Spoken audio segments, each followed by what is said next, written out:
Hello friends, today we're going to read a story called The Good Egg, and then we'll go ahead and do an art project based on our book here. You might recognize the story. It is by the same authors or creators of The Bad Seed. You might have read that book before. But this story is by Jory John and Pete Oswald, and it's about our friend the egg here, because he's so busy helping other people that he's unable to take care of himself. So we're going to read our story, and we're going to see what happens to our good egg in our story, and then make a project based on what happens in the book.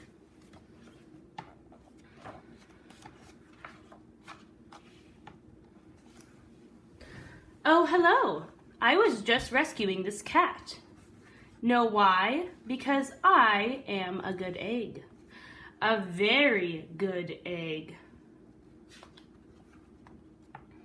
It's true, I do all kinds of good things, like I'll carry your groceries, I'll water your plants, I'll change your tires, I'll paint your house.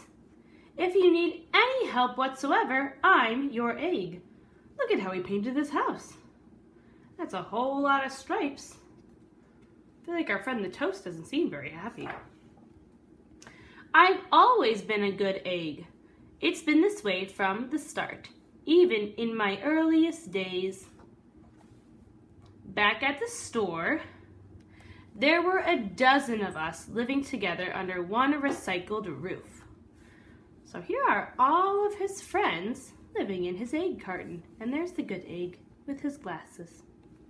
There was Meg and Peg and Greg and Clegg and Shell and Shelly and Sheldon and Shelby and Egbert and Frank and other Frank.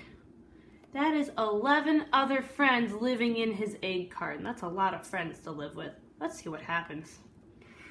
The other 11 eggs weren't on their best behavior. They weren't exactly good. They ignored their bedtime. They only ate sugary cereal. They threw tantrums. They cried for no reason.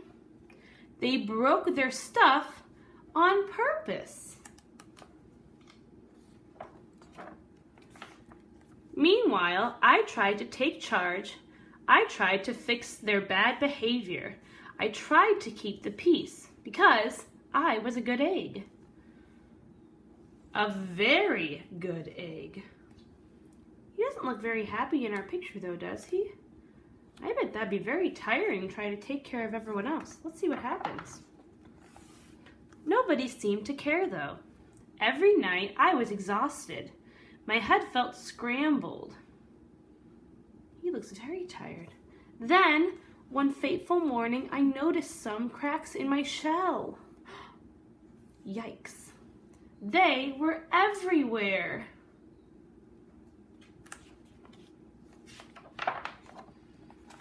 My doctor said it was from all the pressure I was putting on myself. The pressure of making sure everybody was as good as me. See, he was worrying about everyone else rather than himself. I was cracking up, literally. Something had to change. I'd had enough. I told Meg and Peg and Greg and Clegg and Shell and Shelly and Sheldon and Shelby and Egbert and Frank and other Frank that I was leaving. They don't look very happy. I can't be the only good egg in the bad carton, I said. Blah, blah, blah, they replied. I left that night.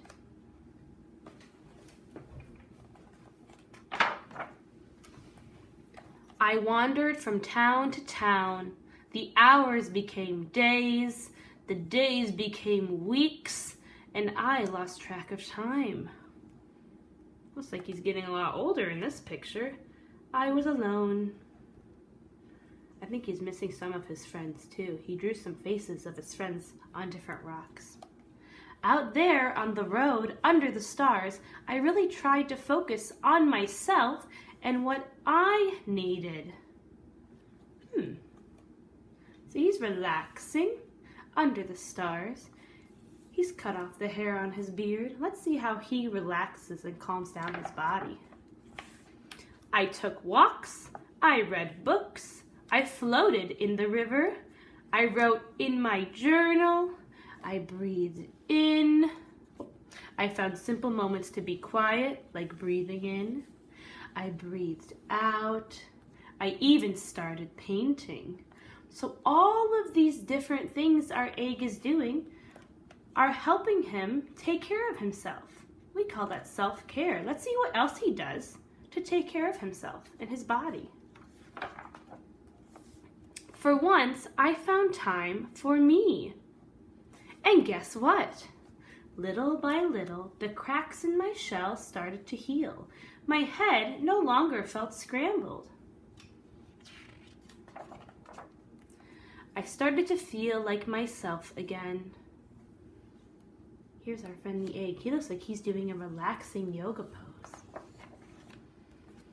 So I've made a big decision. I'm returning to my old carton and my friends. Besides, I'm kind of lonely out here.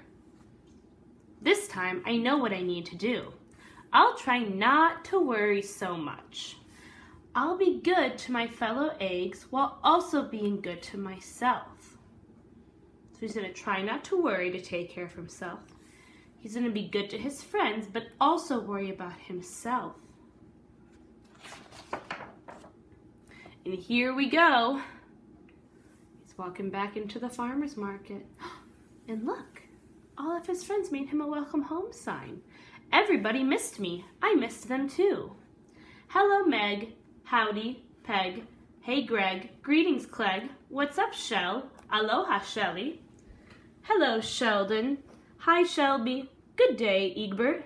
What's happening, Frank? Oh, howdy do, other Frank. He looks very happy to see all of his friends, and all of his friends look happy to see him too. Sure, every once in a while, somebody's still a little bit bad, but it's not like before. Here's what I realized. The other eggs aren't perfect, and I don't have to be perfect either. I'm okay with that. So sometimes you have to focus on having a little bit of fun and not being so perfect, just like our friend the egg here. He's having fun with his other friends now. Yep, the old carton is back together and we're a solid dozen again. It's good to be home. And that's the end of our story, friends. So the reason why I read you that book is because it talks about self-care and how you can take care of yourself. Just like our friend the good egg, he got so worried taking care of everyone else in his egg carton that he started to not feel well himself. So we're going to do an art activity that thinks about how you can take care of yourself, because sometimes when you worry about everyone else in the world, you're not spending enough time taking care of yourself, and you can't help other people if you're not feeling well. So we're going to do an art activity about self-care and what you can control in your body. Thanks for listening, friends.